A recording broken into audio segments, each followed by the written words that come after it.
नमस्कार विद्यार्थी मित्रांनो. आजच्या लेक्चरमध्ये आपण महाराष्ट्र नागरी सेवा वर्तणूक नियम 1979 यामध्ये असणाऱ्या महत्त्वाच्या नियमांच्याबद्दल चर्चा करणार आहोत. MPSC मार्फत घेतल्या जाणाऱ्या बऱ्याच परीक्षांसाठी किंवा सरळ सेवेच्या परीक्षांसाठी अभ्यासक्रमामध्ये हा घटक समाविष्ट असतो. विशेषतः departmental excise sub inspector, departmental ESO सारख्या ज्या परीक्षा आहेत या परीक्षांमध्ये या घटकावर प्रश्न विचारले जातात. महाराष्ट्र नागरी सेवा वर्तणूक नियम 1979 मध्ये तयार करण्यात आले. त्याच्यानंतर यथावकाश यामध्ये काही बदल करण्यात आले. म्हणजे विशेषतः यामध्ये आपण पाहू शकतो की माहिती अधिकार अधिनियम 2005 अन्वये शासकीय माहिती पुरवण्यासंदर्भातले काही नियम आहेत त्या नियमांचा समावेश यामध्ये झाला. त्याचबरोबर शासकीय कर्मचाऱ्यांसाठी असणारी जी नीतितत्व आहेत त्या नीतितत्वांचा समावेश झाला. कामाच्या ठिकाणी स्त्रियांचा होणारा जो लैंगिक छळ आहे त्यास प्रतिबंध किंवा लहान मुलांना कामावर ठेवण्यास प्रतिबंध यासारख्या काही मुद्द्यांचा यामध्ये समावेश झाला आणि 2016 साली त्याची अद्ययावत आवृत्ती प्रसिद्ध करण्यात आली आणि त्याच्यावरच आपण या लेक्चरमध्ये चर्चा करणार आहोत. यामध्ये पहिला नियम जो आहे त्यामध्ये संक्षिप्त नाव, प्रयुक्ती आणि व्यावृत्ती असं म्हटलेलं आहे. म्हणजे यामध्ये याचं संक्षिप्त नाव आहे या अधिनियमाचं. प्रयुक्ती याचा अर्थ हा अधिनियम कोणाला लागू होतो ते आहे आणि व्यावृत्ती याचा अर्थ याच्यामधून कोणाला वगळलेला आहे. या तीन घटकांचा समावेश या पहिल्या नियमामध्ये आहे. तर यामध्ये नियमाची अंमलबजावणी जी आहे, पहिलं या नियमांना आपण महाराष्ट्र नागरी सेवा वर्तणूक नियम 1979 असं म्हणतो, असं पहिल्या नियमामध्ये सांगितलेलं आहे. या नियमाची अंमलबजावणी 12 जुलै 1979 पासून लागू झाली आणि कुणाला लागू होतोय तर हा महाराष्ट्र राज्यातल्या नागरी सेवेतील सर्व व्यक्तींना लागू होतो. महाराष्ट्र राज्याच्या नागरी सेवेतील सर्व व्यक्तींना म्हणजे जे महाराष्ट्र शासनाच्या वेगवेगळ्या पदावर नियुक्त असणारे जे कर्मचारी अधिकारी आहेत त्यांना हा नियम लागू होतोय. पण याला काही अपवाद आहेत. या अपवादामध्ये अखिल भारतीय सेवा वर्तणूक नियम 1968च्या अधीन असलेले अधिकारी जे इंडियन पब्लिक सर्व्हिस कमिशनच्या अधिपत्याखाली येतील किंवा अखिल भारतीय सेवांच्या वर्तणूक नियम 1968च्या अधीन असलेले जे अधिकारी, ते थोडक्यात जे UPSC मार्फत नियुक्त केलेले जे अधिकारी आहेत त्यांना महाराष्ट्र नागरी सेवा नियम लागू होत नाहीत.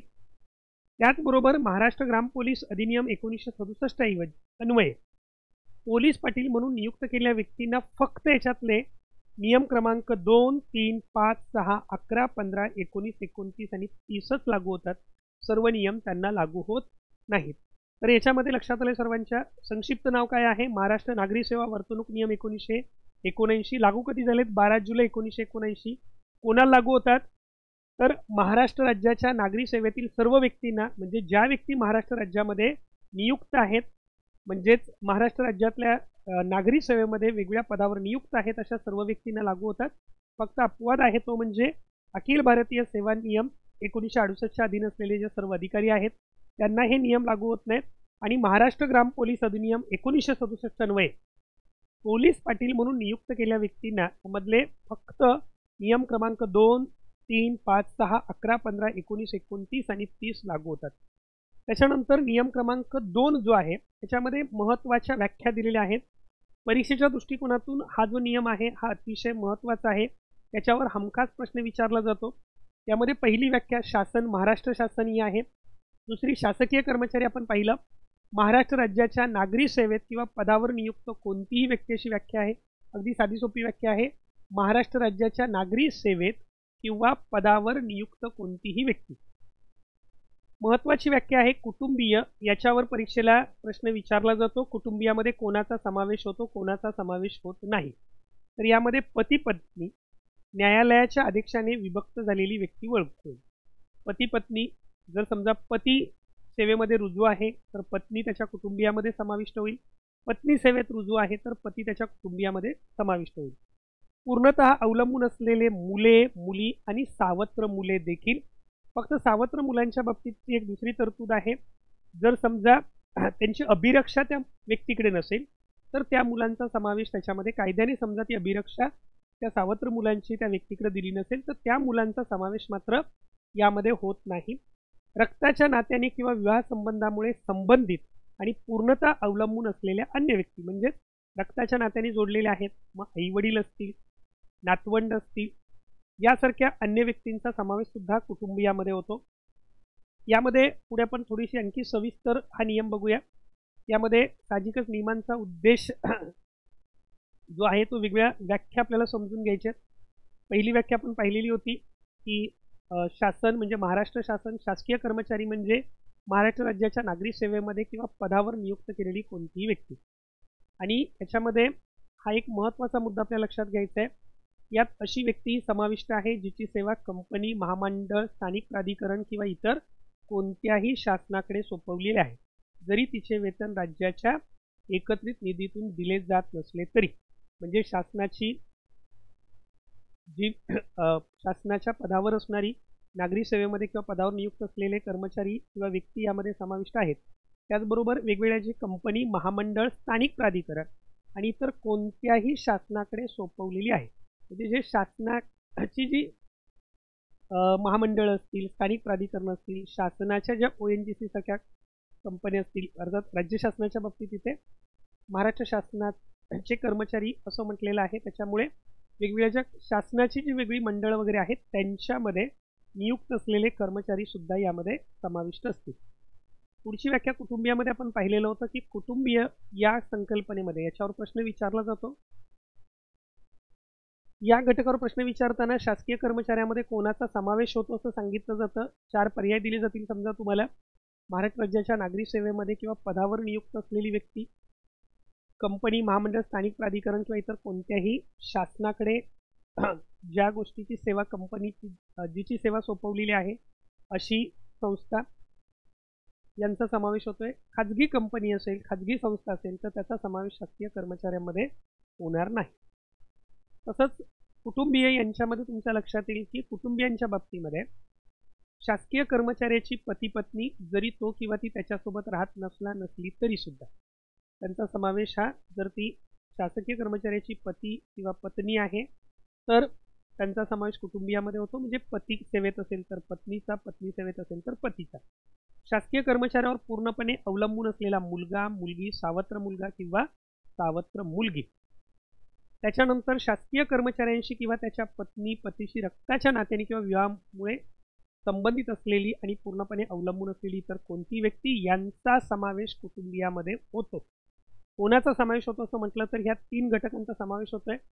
शासकीय कर्मचाऱ्याची पत्नी किंवा पती, त्याचबरोबर त्याच्यावर अवलंबून असलेला मुलगा, मुलगी, सावत्र मुलगा, सावत्र मुलगी आणि विवाह संबंधामुळे आणि रक्ताच्या नात्याने जोडलेल्या अन्य व्यक्ती ज्याच्यावर त्या कर्मचाऱ्यावर त्या व्यक्ती अवलंबून आहेत अशा सर्वांचा समावेश हा शासकीय कर्मचाऱ्यामध्ये होतो.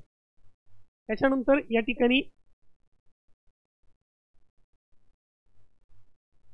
गट अ सेवेतील राजपत्रित पदे, यामध्ये तुम्हाला कोणकोणती पदं आहेत आणि ती कशी आहेत त्याच्याबद्दलचं विवरण दिलेलं आहे नियम 1 मध्ये. गट अ सेवेतील सर्व राजपत्रित पदे म्हणजे गट अ मध्ये असणारी पदं ही राजपत्रित पदं असतील आणि ₹11,500हून किंवा त्याहून अधिक कमाल वेतन असलेल्या वर्गीकृत नसलेल्या अराजपत्रित पदांचा समावेश होतो. हा क्रायटेरिया पगारांचा हा प्रत्येक वेळेला बदलत जाणार आहे. जसजसे वेतन आयोग लागू होतील तसतसं. गट ब, गट अ च्या पदाव्यतिरिक्त सर्व राजपत्रित पदं ही गट ब मध्ये येतील. गट क, गट ड च्या पदाव्यतिरिक्त सर्व अराजपत्रित पदं. हे तुमच्या लक्षात येईल. फक्त जो वेतनाचा निकष आहे हा केवळ गट अ आणि गट ड साठी दिलेला आहे. गट अ वगळून उरलेले गट ब मध्ये असतील आणि गट ड चा जो निकष आहे तो काय आहे, गट ड पदे म्हणून विनिर्दिष्टित केलेली पदे ₹4,400 किंवा त्याहून कमी कमाल वेतन असलेले, 4,400हून कमी कमाल वेतन असलेले हे गट ड मध्ये येतील. त्या पदाव्यतिरिक्त उरलेले गट क मध्ये येतील. 11,500 किंवा त्याच्याहून अधिक असतील तर ते गट अ मध्ये येतील आणि त्याच्यापेक्षा कमी असतील तर ते गट ब मध्ये येतील. अशा पद्धतीने नियम 1 मध्ये हे गट अ ब क ड चं वर्गीकरण करण्यात आलेलं आहे. तर नियम 2 मध्ये हे वर्गीकरण करण्यात आलेलं आहे. नियम 2 मध्येच्या व्याख्या बरोबर सोबतच हे वर्गीकरण करण्यात आलेलं आहे. त्याच्यानंतर पुढे आहे नियम 3. नियम 3 जो आहे हा शासकीय कर्मचाऱ्याची सचोटी, कर्तव्यपरायणता यासारखे शासकीय कर्मचाऱ्याच्या अंगी कोणते गुण असले पाहिजेत याच्या संबंधातले सर्व नियम 3 मध्ये अतिशय विस्तृत असे चर्चा केलेली आहेत. यामध्ये आपण पाहू शकतो की प्रत्येक शासकीय कर्मचाऱ्यांनी नेहमी नितांत सचोटी आणि कर्तव्यपरायणता दाखवावी. सचोटी दाखवावी याचा अर्थ सचोटी मीन्स ऑनेस्टी, सिन्सिरिटी, प्रामाणिकपणा त्याने दाखवला पाहिजे. कर्तव्यपरायणता म्हणजेच आपल्या कर्तव्याशी प्रामाणिक असला पाहिजे, ड्युटीफुलनेस त्याच्यामध्ये असला पाहिजे. हा मुद्दा त्यामध्ये आहे. अशोभनीय कृती, कोणत्याही शासकीय कर्मचाऱ्याने त्या कर्मचाऱ्याला शोभणार नाही असं कोणतंही काम करू नये. अर्थात त्याची व्याख्या विस्तृत याच्यामध्ये स्पष्ट केली नाही, पण एक साधारणपणे कोणत्याही शासकीय कर्मचाऱ्याला माणूस म्हणून एखादी कृती शोभणार नाही अशी कृती त्या शासकीय कर्मचाऱ्याने करू नये. त्याच्यानंतर शासकीय कर्मचाऱ्यांच्या अंगी कोणकोणती मूल्य असली पाहिजेत याच्याबद्दलची चर्चा सुद्धा नियम 3 मध्ये केलेली आहे. यामध्ये संविधानाचे सर्वोच्चत्व असू दे, लोकशाही मूल्य असू दे, म्हणजेच कोणतेही कार्य करत असताना संविधान हे परमस्थानी असेल हे शासकीय कर्मचाऱ्यांनी लक्षात ठेवायचे.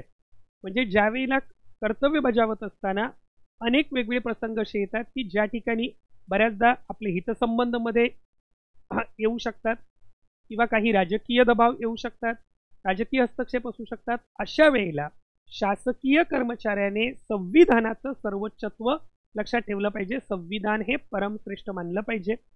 याच्याबद्दल आपण परत डिटेलमध्ये चर्चाही करणार आहोत. लोकशाहीची मूल्ये त्यांना पाळली पाहिजेत. राजकीय तटस्थता या मुद्द्यावर वारंवार परीक्षांना प्रश्न विचारले जातात. राजकीय तटस्थ म्हणजे राजकारणापासून तो अलिप्त असला पाहिजे, राजकीय पक्षांच्या पासून तो अलिप्त असला पाहिजे, त्याला मतदानाचा अधिकार असेल पण राजकीय तटस्थता असेल.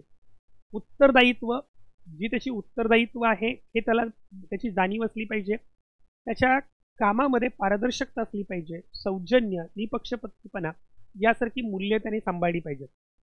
त्याचबरोबर काम त्याने वारंवार विहित मुदतीत पूर्ण न करणं हे कर्तव्य परायणामधली उणीव मानलं जाईल असं सुद्धा स्पष्टीकरण या नियमामध्ये देण्यात आलेलं आहे. मौखिक आदेश काही वेळेला काही तत्काळ कृतीमुळे जे मौखिक आदेश आहेत हे देणं गरजेचं असतं. समजा एखाद्या अधिकाऱ्याने एखादं काम जर सांगितलं, म्हणजे साहजिकच अधिकारी असेल किंवा एखादी शासनामधली पदावर असणारी मंत्री, उपमुख्यमंत्री, मंत्री यासारखे, मुख्यमंत्री यासारखी व्यक्ती असेल, जर ती मौखिक आदेश देत असेल, वरिष्ठ अधिकाऱ्याने शक्यतो मौखिक आदेश टाळावेत. मौखिक आदेश टाळावेत म्हणजे जर समजा एखादा मंत्री तुम्हाला फोन करून सांगत आहे की हे काम तुम्ही करा, तर साहजिकच त्या ठिकाणी त्यांच्याकडून आपल्याला पुढे म्हटलेलं आहे मौखिक आदेश दिल्यास त्वरित लेखी पुष्टी देणे बंधनकारक आहे. त्यांच्याकडून तशी लेखी पुष्टी घेणं गरजेचं आहे. त्यामुळे हे काही महत्त्वाचे मुद्दे आहेत. आता हा नियम 3 तयार करण्यामागची पार्श्वभूमी काय आहे तर आपल्या लक्षात येतं की मगाशी आपण चर्चा केली की हे नियम मूळतः 1979 मध्ये प्रकाशित झाले. 31 डिसेंबर 2016 पर्यंत त्याच्यामध्ये वेगवेगळ्या सुधारणा करण्यात आल्या.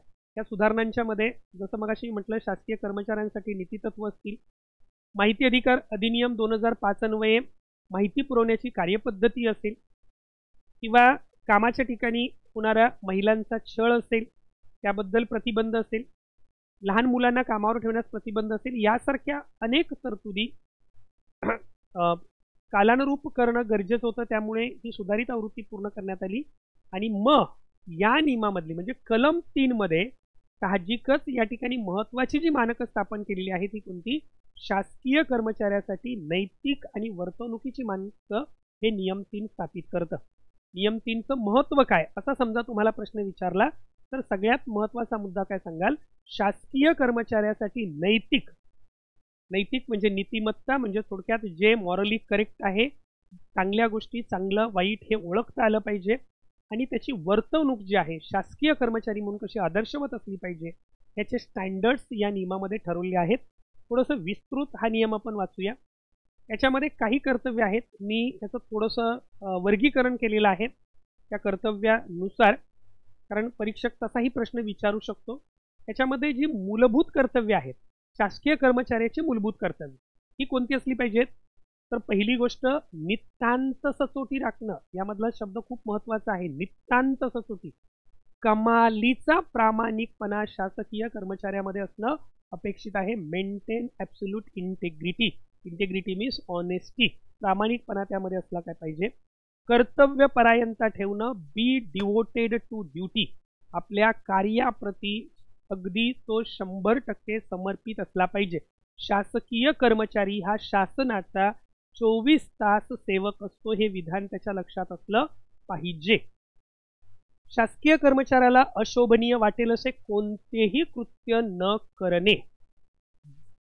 शासकीय कर्मचाऱ्याला, आपण शासकीय कर्मचारी आहोत, लोकसेवक आहोत, लोकहिताची जबाबदारी आपल्यावर आहे, आपण जनतेचे सेवक आहोत, यासारख्या काही गोष्टीचं भान त्या शासकीय कर्मचाऱ्यामध्ये असलं पाहिजे.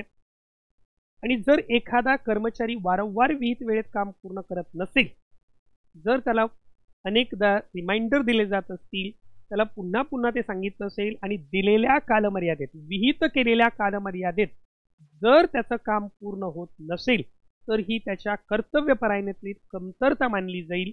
म्हणजे आज आपण बघतो की महाराष्ट्र शासनाने महाराष्ट्र लोकसेवा हक्क अधिनियम सांगितलेला आहे.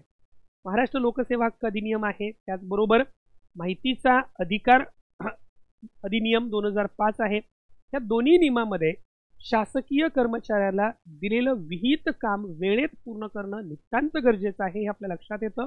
आणि असं असून सुद्धा जर त्याकडून दप्तर दिरंगाई होत असेल, तर ही कर्तव्यपरायणतेतली कमतरता मानली जाईल, असं स्पष्ट या नियम मंचामध्ये म्हटलेलं आहे. पुढचं आहे पर्यवेक्षकाची जबाबदारी. तुम्हाला प्रश्न असा विचारला जाऊ शकतो की नियम 3 मध्ये पर्यवेक्षकाची जबाबदारी कोणती आहे. तर ही पर्यवेक्षकाची जबाबदारी काय आहे, तर पर्यवेक्षकीय पदावर असलेल्या प्रत्येक शासकीय कर्मचाऱ्याने त्याच्या नियंत्रणाखालील सर्व कर्मचाऱ्याची सचोटी म्हणजे प्रामाणिकपणा, कर्तव्यपरायणता, कर्तव्याप्रती असणारं 100% समर्पण, यासाठी सर्व आवश्यक उपाययोजना केल्या पाहिजेत. ही जबाबदारी कुणाची असेल, त्या ज्याच्या नियंत्रणाखाली जो कार्यालय प्रमुख आहे त्याची ही जबाबदारी असेल, जो अधिकारी आहे त्याची ही जबाबदारी असेल, म्हणजे जी पर्यवेक्षकीय पदावर असणारी व्यक्ती त्या व्यक्तीची ही जबाबदारी असेल. त्याच्यानंतर नैतिक मानके आणि तटस्थता असा एक मुद्दा याच्यामध्ये आपल्याला घेता येईल.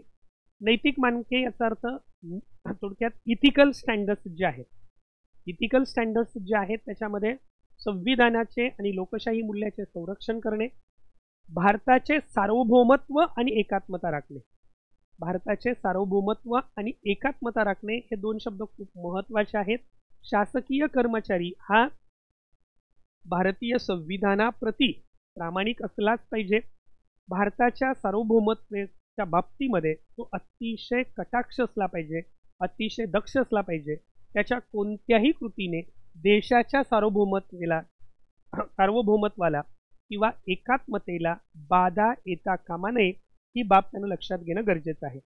त्यानंतर उच्च नैतिक मानके आणि सचोटी राखणं हे आपण पाहिलेलं आहे. राजकीय दृष्ट्या तटस्थ राहणं. राजकीय दृष्ट्या तटस्थ राहणं याचा अर्थ साहजिकच त्याच्याजवळ राजकीय दृष्ट्या तटस्थता असली पाहिजे. म्हणजे कोणत्याही राजकीय पक्षाचा तो अगदी प्रचार करू शकत नाही, त्याच्या सभास्थानी तो बसू शकत नाही. एक मतदान करणं हा त्याचा कायदेशीर असेल, तो मतदान करेल, मतदान करण्याचा त्याला अधिकार असेल, पण तो कोणत्याही पक्षाचा बॅनर, त्याच्या घरावर कोणत्याही पक्षाचा झेंडा, त्याच्या वाहनावर कोणत्याही पक्षाचा स्टिकर लावू शकत नाही. म्हणजेच कोणत्याही राजकीय पक्षाचा तो पुरस्कर्ता करू शकत नाही. मग अगदी त्या ठिकाणी तुम्ही सोशल मीडियावरच्या बाबतीमध्ये असेल किंवा ज्या ठिकाणी तुम्ही लोकांच्या समोर हे कधीही मांडू शकत नाही की मी या राजकीय पक्षाचा पुरस्कर्ता आहे, म्हणजे मांडू शकत नाही याचा अर्थ आपण राजकीय बाबतीत तटस्थच असलं पाहिजे. जी मतं असतील ती फक्त वैयक्तिक पातळीवर असतील, ती तुमच्या कार्यपातळीवर कुठेही दिसून येता कामा नयेत. कर्तव्य बजावताना गुणवत्ता, औचित्य आणि निपक्षपातीपणा या तत्वांचं पालन करणं. गुणवत्ता, कर्तव्य बजावत असताना गुणवत्ता तुमच्याजवळ असली पाहिजे, क्वालिटी तुमच्या कामामधून दिसली पाहिजे. औचित्य, योग्य वेळेला योग्य काम करणं गरजेचं आहे. निपक्षपातीपणा, तिथे कुठेही आपदभाव किंवा नातेवाईकांसंबंधी आक्रोश, हितसंबंधां जपणं यासारख्या गोष्टींना थारा असणार नाही. अशी जी मानकं आहेत ती नैतिक मानकं किंवा तटस्थतामध्ये येतील. त्याच्यानंतर उत्तरदायित्व आणि सार्वजनिक सेवा. आपण मगाशी पाहिलेलं आहे की उत्तरदायित्व आणि पारदर्शकता ठेवणं, म्हणजे जे काम तुमच्यावर जबाबदारी दिलेली आहे त्या जबाबदारीचं भान आपल्याजवळ असलं पाहिजे आणि ते काम करताना पारदर्शकता असली पाहिजे. लोकाप्रती विशेषतः दुर्बल घटकाप्रती संवेदनशील असलं पाहिजे. ज्यावेळेला आपल्या कार्यालयामध्ये एखादी व्यक्ती कामाच्या निमित्ताने येते त्याच्याबद्दल आपण सौजन्याने वागलं पाहिजे. जर समजा ती व्यक्ती शारीरिकदृष्ट्या मानसिकदृष्ट्या विकलांग असेल तर अशा व्यक्तीबद्दल आपल्या मनामध्ये संवेदनशीलता असली पाहिजे. दुर्बल घटकाप्रती संवेदनशीलता असली पाहिजे. लोकांप्रती सौजन्यपूर्ण आणि चांगलं वर्तन ठेवलं पाहिजे. आपण लोकसेवक आहोत. लोकांची सेवा करण्यासाठी आपल्याला नियुक्त केलेलं आहे याची जाणीव थोडक्यात त्या कर्मचाऱ्यामध्ये असली पाहिजे. केवळ सार्वजनिक हिताचे निर्णय घेणे आणि सार्वजनिक संसाधनाचा कार्यक्षम व काटकसरीने वापर करणे. केवळ सार्वजनिक हिताचे निर्णय घेणे, निर्णय घेताना त्यामध्ये कधीही वैयक्तिक स्वार्थ, आपदभाव, स्नेहभाव किंवा स्वहिताचा कुठेही अभिनिवेश असता कामा नये हे या नियमामधून स्पष्ट करण्यात आलेलं आहे. खाजगी हितसंबंध घोषित करणे. सार्वजनिक कर्तव्याशी संबंधित कोणतेही खाजगी हित असेल तर ते घोषित करणे. म्हणजे जर समजा साहजिकच शासकीय कर्मचारी हा शासनाच्या त्याचा वेतन सोडून किंवा त्याचे भत्ते सोडून इतर कोणत्याही घटकाचा जर लाभ घेत असेल तर ते अर्थातच वर्तणूक नियमाप्रमाणे उचित नाही आहे. पण त्याचबरोबर तुमचे नातेवाईक, तुमच्याशी संबंधित असणाऱ्या व्यक्ती जर समजा सार्वजनिक कर्तव्याशी संबंधित असतील तर ते आपल्याला घोषित करणं गरजेचं आहे. हितसंबंधाचा कोणताही संघर्ष असल्यास सार्वजनिक हित जपले जाईल. अशा प्रकारे तो सोडवण्यासाठी उपाययोजना करेल.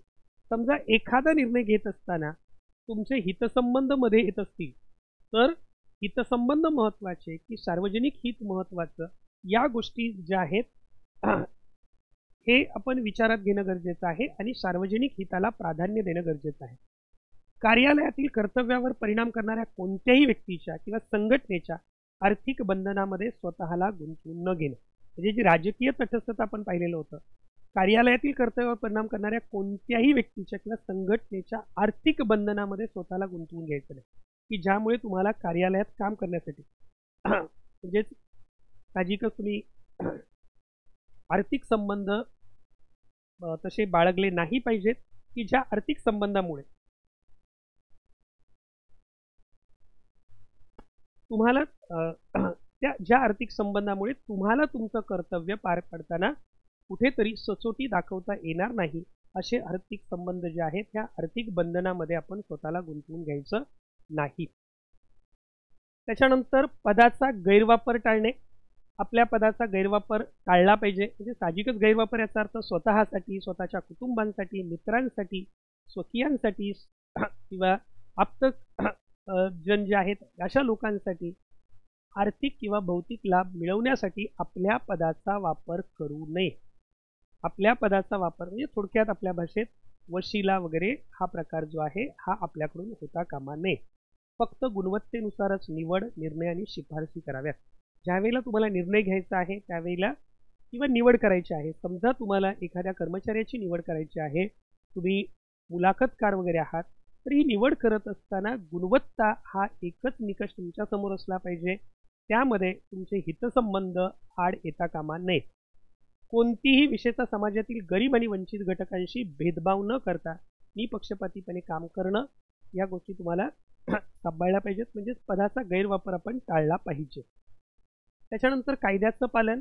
जे कोणत्याही कायद्याच्या, नियमाच्या, विनियमाच्या किंवा प्रस्थापित प्रथेच्या विरुद्ध असेल असं कोणतंही कृत्य करायचं नाही. म्हणजे बेकायदेशीर कृत्य जे आहे ते आपण टाळलं पाहिजे.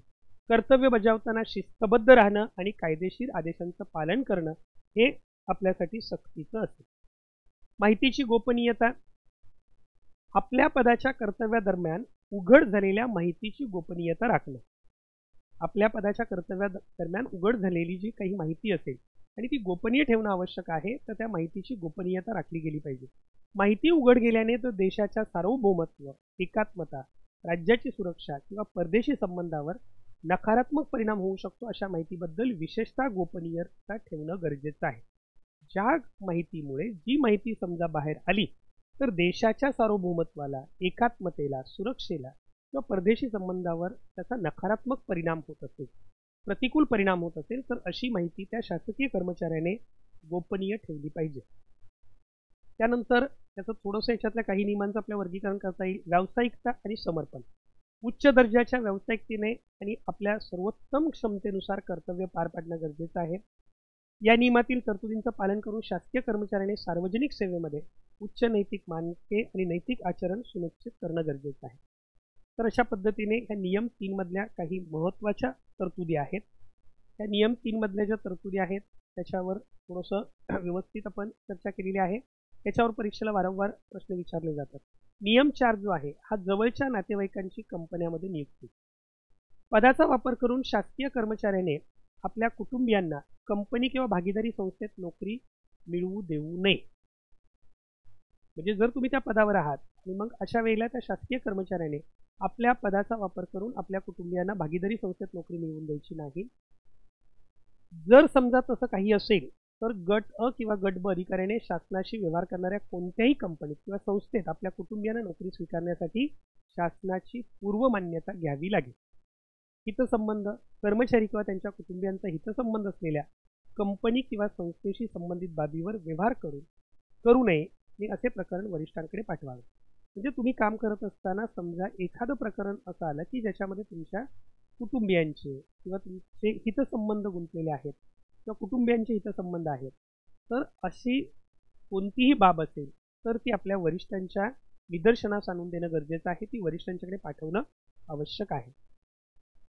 आता या नियमाचा उद्देश साहजिकच काय आहे तर शासकीय कर्मचाऱ्याला आपल्या पदाचा किंवा अधिकाराचा गैरवापर करून कुटुंबातील सदस्याला कोणत्याही कंपनीत किंवा भागीदारी संस्थेत नोकरी मिळवून देण्यापासून हा नियम प्रतिबंधित करतो. नियम 4चा मुख्य हेतू काय असा विचाराचं लक्षात काय ठेवाल की हा नियम शासकीय कर्मचाऱ्याला आपल्या पदाचा किंवा अधिकाराचा गैरवापर करून कुटुंबातील सदस्याला कोणत्याही कंपनीत किंवा भागीदारी संस्थेत नोकरी मिळवून देण्यापासून प्रतिबंधित करतो.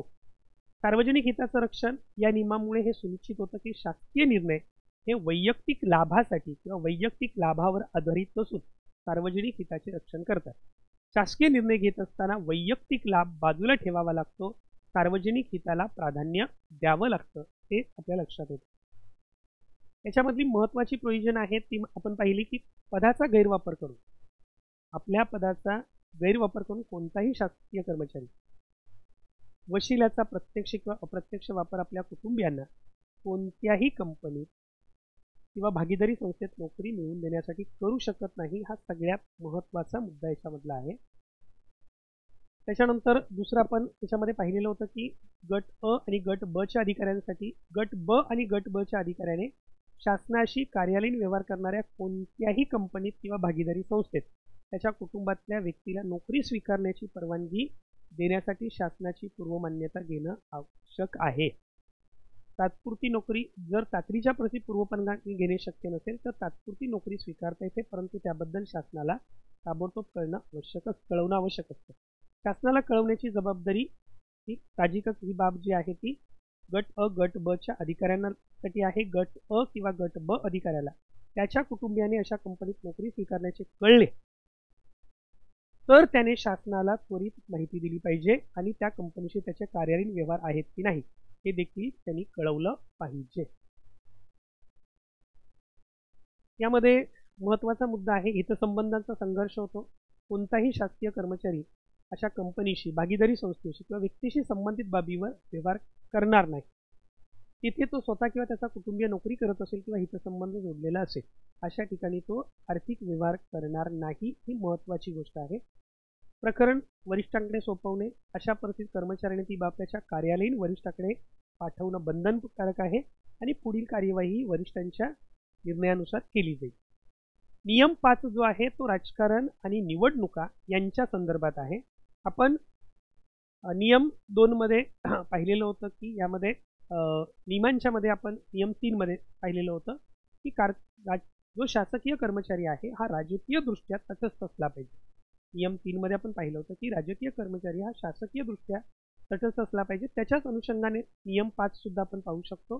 राजकीय सहभाग. कोणत्याही राजकीय पक्षाचा किंवा संघटनेचा शासकीय कर्मचाऱ्याला सदस्य होता येणार नाही किंवा राजकीय चळवळीत भाग घेता येणार नाही.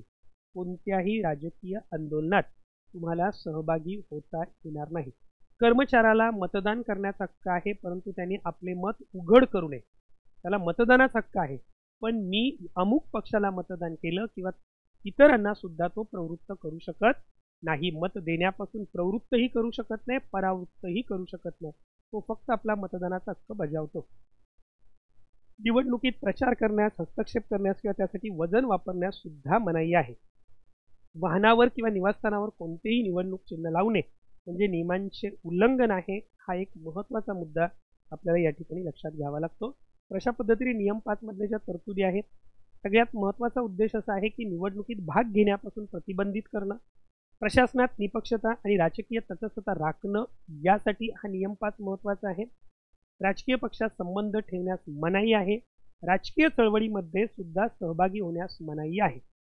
याच्यामध्ये कौटुंबिक बाबतीमध्ये महत्त्वाचे मुद्दे आपल्या लक्षात घेणं गरजेचं आहे की शासकीय कर्मचाऱ्याला राजकीय पक्षाचा सदस्य होता येत नाही, राजकीय चळवळीत सहभागी होता येत नाही किंवा कोणत्याही राजकीय पक्षाचं निवडणूक चिन्ह वगैरे याचा प्रचार करता येत नाही.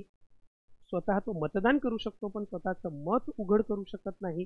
त्याचबरोबर त्याच्या कुटुंबियांच्या बाबतीत कुटुंबाच्या राजकीय सहभागाची माहिती त्याला देणं गरजेचं आहे. जर कुटुंबातील एखादी व्यक्ती कोणत्याही राजकीय चळवळीत किंवा कार्यात भाग घेत असेल तर कर्मचाऱ्याने त्याला परावृत्त करण्याचा प्रयत्न करणं आवश्यक आहे.